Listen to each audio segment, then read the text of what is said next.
On this Monday, we do want to start with the very latest on the efforts here in our state to help those in Ukraine. Yeah, and in fact, local police departments are the latest doing whatever they can to help those in the front lines of this war stay safe. Channel 3 New Haven Bureau Chief Matt McFarland is live with the mobile newsroom with those details. Matt.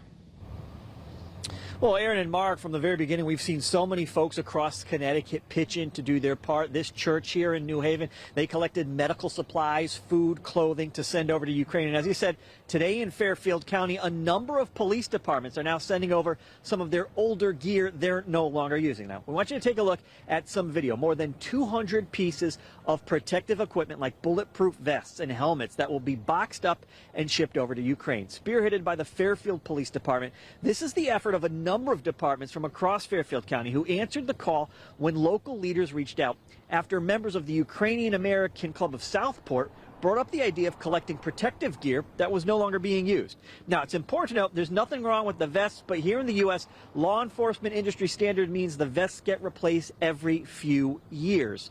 So these previously worn vests and helmets, they will be going to the Ukrainian American Coordinating Council. From there, a Ukrainian organization that's already on the ground, licensed by the State Department and the Department of Defense, they'll distribute this equipment to local defense teams in hotspots across Ukraine.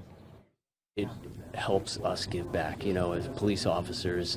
We're out on the road every day trying to keep everybody safe, and they're over there trying to keep their land safe and their family safe. So there's a lot of parallels there. And what we hope is that they go over there and they're used for a good cause and they protect lives.